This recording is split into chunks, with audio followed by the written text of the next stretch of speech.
Hi friends, Kishore Pagadam Krishna. Very good morning to all. So இன்றைக்கி ஜனவரி 28 மோதிபார்ட் model test வந்து நம்ம conduct பண்ணுறதா சொல்லியிருந்தோம். ஸோ அதோட கொஸ்டின் பேப்பர் நான் கீழே டிஸ்கிரிப்ஷனில் வந்து நான் கொடுத்துருக்கேன்.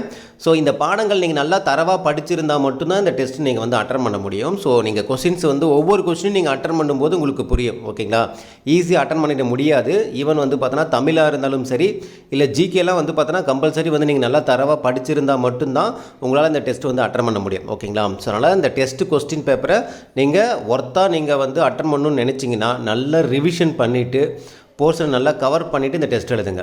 இல்லைனா நீங்கள் எழுதும்போதே உங்களுக்கு தெரிஞ்சிடும் நமக்கு வந்து ஒரு 150 கூட நம்ம வந்து தாண்ட முடியாது அப்படின்ட்டு. ஓகேங்களா, ஸோ இருக்கக்கூடிய போர்ஷனை இந்த மோதிபார்ட் டெஸ்ட்டுக்கு உண்டான போர்ஷனை நல்லா தரவாக ரிவிஷன் பண்ணிவிட்டு அதுக்கப்புறம் இந்த டெஸ்ட் எழுதுங்க. அதுக்கப்புறம் வரக்கூடிய தப்பு வந்து நீங்கள் ரெக்டிஃபை பண்ணுறதுக்கு ரொம்ப ஒரு ஹெல்ப்ஃபுல்லாக இருக்கும். ஸோ உங்கள் மிஸ்டேக்கை நீங்கள் அனலைஸ் பண்ணணும் அப்படின்னா நீங்கள் நல்லா தரவாக படிச்சுட்டு அதுக்கப்புறம் இந்த டெஸ்ட்டு எழுதும்போது தான் ஏன் இது தப்பு பண்ணோம், இது ஏன் மிஸ்டேக் நடந்துச்சு, இது ஏன் மறந்தோம், இப்படி கேள்விகள் இப்படி வந்திருக்கா அப்படிங்கிறது உங்களுக்கு யோசிக்கிறதுக்கு வரும். நீங்கள் இந்த பாடம் படிக்காமலே வந்து டெஸ்ட் எழுதுனா நீங்கள் எழுதும்போதே தெரிஞ்சிடும் நமக்கு அந்த பாடத்துலேருந்து வர கேள்விகள் நமக்கு ஒன்றுமே தெரியாது அப்படிங்கிறது. ஸோ அதனால் உங்கள் மிஸ்டேக் வந்து நீங்கள் அனலைஸ் பண்ண முடியாது. இந்த டெஸ்ட்டு வந்து உங்களுடைய மிஸ்டேக்கை மெயினாக அனலைஸ் பண்ணுறதுக்காக தான். ஓகேங்களா, ஸோ தமிழ் அண்ட் ஜிகே ஓகேவா, நல்ல தரவாக வந்து இந்த டெஸ்ட்டை வந்து நீங்கள் அட்டன் பண்ணுங்கள்.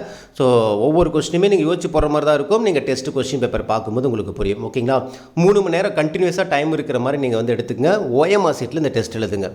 ஓகேங்களா, நாளைக்கு வரைக்குமே நீங்கள் இந்த டெஸ்ட்டு நீங்கள் எழுதலாம். ஓகேங்களா, மார்க் என்ட்ரி லிங்க் நம்ம வந்து நாளைக்கு வரைக்குமே நம்ம வந்து கொடுப்போம். இந்த டெஸ்ட்டை நீங்கள் எழுதிக்கலாம். ஸோ நல்லா ரிவிஷன் பண்ணிட்டு இந்த டெஸ்ட்டை தொடர்ந்து 3 மணி நேரம் எப்போ டைம் கிடைக்குதோ அப்போ எழுதுங்க. அது நைட்டாக இருந்தாலும் சரி, இல்லை ஈவினிங்கோ இல்லை இயர்லி மார்னிங்கோ whatever it is, but தொடர்ந்து 3 மணி நேரம் உங்களுக்கு டைம் கிடைக்கணும். நல்லா ரிவிஷன் பண்ணிவிட்டு இந்த டெஸ்ட் எழுதுங்க. ஓகேங்களா, டெஸ்ட் கொஸ்டின் பேப்பரோட PDF நான் கீழே டிஸ்கிரிப்ஷன்லேயும் கொடுத்துருக்கேன், டெலகிராம்லேயும் அப்டேட் பண்ணுறேன். ஸோ டவுன்லோட் பண்ணிட்டு நீங்கள் இந்த டெஸ்ட் எழுதுங்க. ஈவினிங் வந்து உங்களுக்கு இதுக்கான ஆன்சருக்கு நம்ம வந்து சென்ட் பண்ணுவோம். ஓகேங்களா, ஓகே, இந்த வீடியோ உங்களுக்கு பிடிச்சி நினைக்கிறேன். மீண்டும் அடுத்த ஒரு தகவலுடன் சந்திக்கலாம். இது கிஷோர் பகடம் கிருஷ்ணன். தேங்க்யூ.